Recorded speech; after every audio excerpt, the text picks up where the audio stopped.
Let's talk about the No-Zero policy.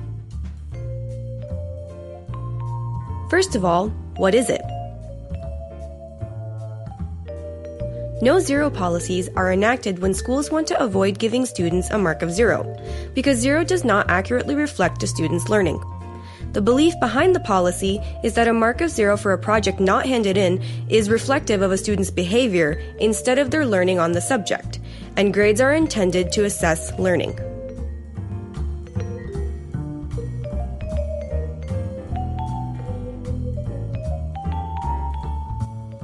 Either you are against the policy or you are for it, or perhaps you agree or disagree with some aspects of the policy.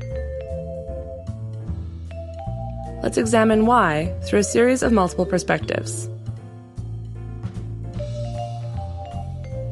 Some people oppose the no-zero policies, including teachers, parents, and even students.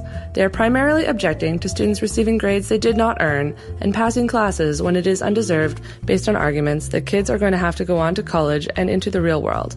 What happens when someone isn't going to give them points for doing nothing? Many students who are against the no-zero policy have voiced their opinions.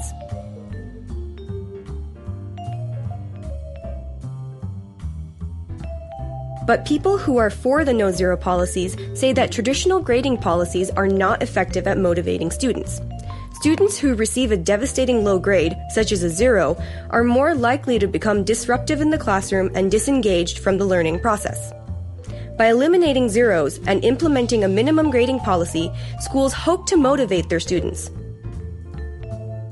In Alberta, the no-zero policy is implemented so that students have many opportunities to complete the coursework to avoid receiving a 0. Under this policy, students are being held accountable by requiring the students to complete the coursework instead of taking a 0 once a deadline is passed. According to Alberta Education's teaching standards, assigning a mark of incomplete is a better way to show the students and parents that there is still more work to be done.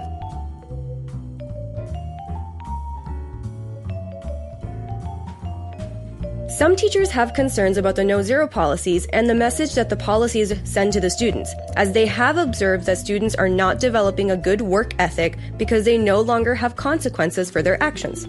There are no penalties, academic or otherwise, for handing in a late assignment or cheating on an exam. Many students leave high school expecting the same leniency for cheating, incomplete work, or late assignments in a university or at a job. This sets up students to fail when they are eventually faced with the harsh reality that they must conform to deadlines and that cheating is not tolerated.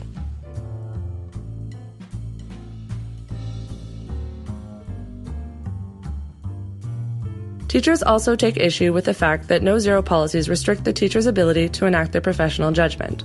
Prior to the enactment of no-zero policies, many teachers were already using their professional judgment in modifying their assessment practices on a case-by-case basis to better reflect their students' learning.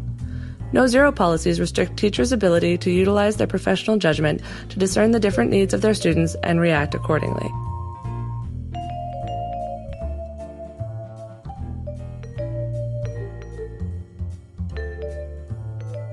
Many people agree with the underlying premise of no-zero policies, to separate learning from behavior and assign grades solely based on what the student has learned. There are different ways of implementing no-zero policies, including minimum grading policies and the no-zero policy adopted by Alberta Education. Critics of the no-zero policies argue that these strategies are allowing the students to develop poor work habits that will be problematic when they graduate high school. Teachers should be able to use their professional judgment to determine what is best for the student, but the tools available to them are restricted by the no-zero policy.